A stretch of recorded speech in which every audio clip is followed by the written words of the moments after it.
everybody. We are coming from Beyond Meat. I'm Rayanne King. I'm Sarah Marshall. I'm Piper Morrison. I'm Isabel Oxenmeyer. I'm Mary Belzamora. And I'm Emma Hall.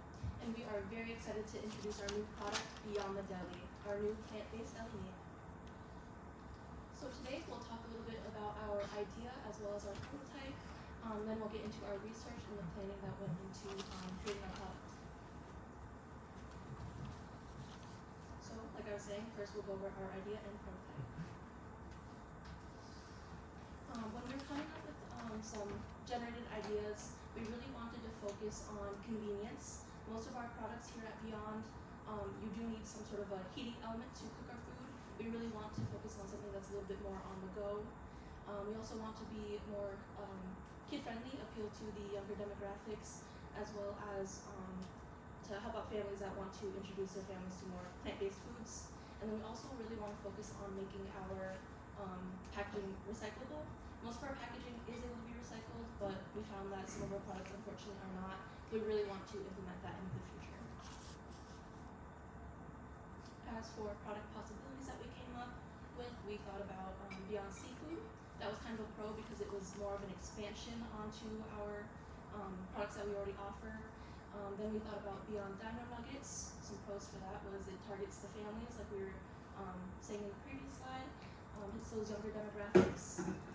And then we came up with Beyond Deli Meat, once again targeting those families. And it's more convenient on the go. The reason we didn't go with the first two options, like we were saying, is it's less convenient than the deli meat. You do need that heating component to it.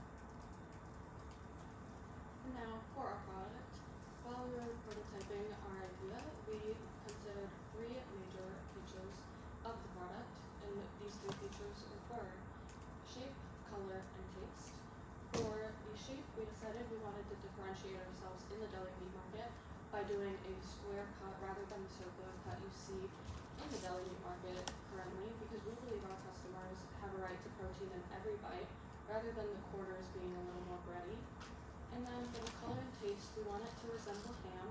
So for the color, we decided on a light pink. And since we use pea protein, that gives a slightly green hue. And we really wanted to steer away from that green color, therefore needing to be delivered with the pink.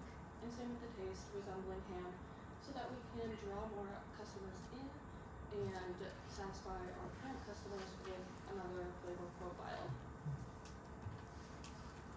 And then for the packaging, there were major factors to consider here as well, and the three that we chose were size, material, and practicality. For the size, we wanted it to be very convenient for our customers, and a large portion of our target audience are college students and families. And for the college students, they either have mini fridges or, sharing a fridge with roommates, so not a lot of space. Therefore, making the container small would be more convenient.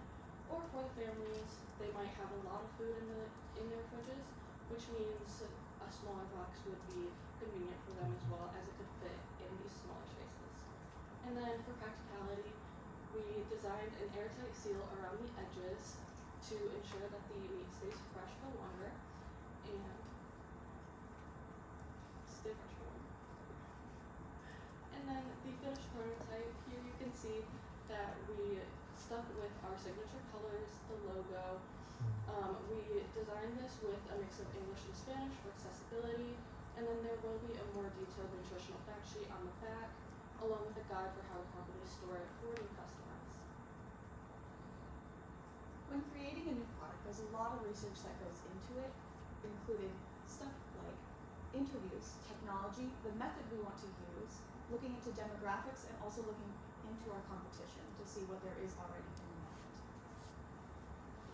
So we interviewed someone who has been vegetarian for 3.5 years. We asked them 4 questions. We first asked them if they noticed the lack of options for vegan deli meat in stores. They said that they have, and they have looked in places such as Meijer, Walmart, and other convenience or grocery stores to look for this product, but could not find it. We then asked if they wish that there were more options for vegan deli meat in the American market, to which they replied, definitely. We then asked, how do you think vegan deli options improve your palate? They replied that it would make lunches more exciting, as they would have a lot more options, such as sandwiches and wraps. And then finally we asked their price range for this product, to which they replied $5 to $6, comparing it to the regular meat deli meat, ranging between $2 to $5. So we looked at the 6 different ways to create plant-based meat. Extrusion is the process of kneading and compressing plant-based protein into pushing it through a small hole while adding oil and water, and then adding heat, pressure, and moisture to it to create this solid product. High moisture extrusion is the same thing but adding more moisture. Directional freezing is taking liquid plant-based protein, freezing it to create ice crystals, and then heating it from one side to create the specific texture. They usually use this for plant-based seafood because it creates that fishy like texture. Process-controlled microstructure design is altering the protein at a micro scale. And then 3D printed meat is a more new age way of doing plant-based meat. It is exactly how it sounds. They use plant-based protein and they 3D print it to create a product. Fermentation is a more old way of using it, and it is used commonly by these companies, Nature Fund, Camillo, and Born. Now, which of these methods should we use for our new product? We decided on high moisture extrusion or process-controlled microstructure design. Why is that? The texture. A lot of people are very particular about the texture of their food, and deli meat has a very specific texture and feel to it. So we want to replicate that as well as possible, and these 2 methods allow us to do that as best as we can. So next we're going to take a look at some of our demographics for our target audience. For our age range, it's about 18 to 59, so it'll be like your Gen Zs, millennials, and above. The lifestyle, our customers tend to be very active and health conscious, and they do tend to lean left politically, where there's 9% of liberals are vegetarian as opposed to 3% of moderates and conservatives. And as for gender, they are more likely to be women. And then we took a look at some of our competition. The first one is Prime Roots. They're not as accessible in grocery stores. It's more like a wholesale outsourcing type of company. The next one is Worthington. They're just a very small vegetarian company, and again, they don't have as big as brand recognition as us, but they are in some stores in the US.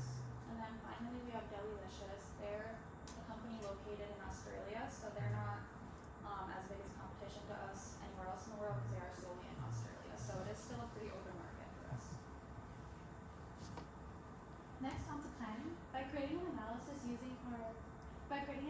using our existing assets, our standard pricing models, and our marketing strategies, we're able to both implement and optimize our products for a future launch. By using our existing assets, our multi-year sales agreement with Rocket Freres, our main feed supplier, and our other co-manufacturers and storage facilities allow us to both produce and store our products in a controlled environment. Although we are limited in our key ingredient suppliers, our other raw material sources will allow us to distribute our production more evenly. As for our international and internal shipments, those will be handled by our third-party logistics suppliers. As for our sales capabilities, our reach of over 65,000 retail outlets and 64,000 food service outlets will allow us to both reach the global market.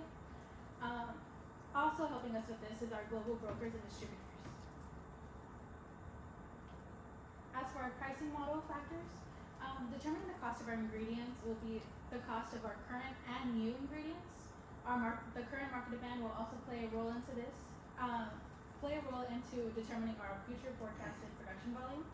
As for the economic factors, we have noticed a decrease in decline for Beyond Meat products. We hope that this new launch will increase consumer preference and shift their focus onto us.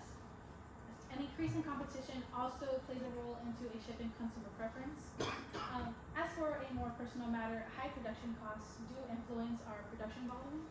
As you can see here, our competitor pricing, this is more on the lower end. I'd like to mention Simple Truth, another deli meat producer, and then a regular meat producer of ham. As for our pricing model factors, continuing on, I'd like to include a general increase to plant-based meat products, as well as an increase in demand to our to our key ingredients. As for a forecast, we like to use previous sales data analysis to target a price point for a future product. As for the product's potential contribution, factors such as market research, previous sales data analysis, and other factors such as competitive analysis do play a role into this. This graph shows our previous revenue. As you can see, our revenue has declined. However, we hope this new product can increase that. I'll take it from here. We have a saying, eat what you love, and we believe that anyone should be able to eat what they want regardless of their dietary restrictions. Due to the lack of plant-based deli meat, we feel that we decided to launch Beyond the Deli to expand this plant-based deli meat category for the people who want to eat what they love. We also kept the aesthetic of our product the same to keep it easily recognizable for our consumers and keep eco-friendly packaging. We plan on selling our product in local grocery stores next to the animal-based protein because our founder Ethan Brown advocates that we keep and sell our Beyond Meats products next to the animal-based proteins, and we plan on doing that and keeping them in local stores for them to be easily accessible and found, and also buy it on the website. We kept our prices. We decided the price of $4.99 to keep it more affordable, but also able to maintain the quality of our other products. We also want to launch Beyond the Deli in August of 2025, which is in time for back to schooling, which is perfect for the people who pack their own lunches due to their dietary restrictions, and because some schools just don't offer it, so they can make their lunches more exciting now. We also plan to collaborate with food places such as Jimmy John's because they do not offer plant-based products yet, and they do plan on it, so it is helpful for the both of us. And we plan on prioritizing our social media to draw hits and expand and get feedback from our consumers. These prices are the more expensive prices, and we decided to not go to the more expensive ones because when there's cheaper options out there, we want to keep ourselves on people's radars and be able to compete some of them. We also want to maximize our brand visibility by using our past strategies, by using the more recyclable and eco-friendly packaging compared to our other products, as they're not the most, and we want to show that we are in fact trying to always improve our packaging.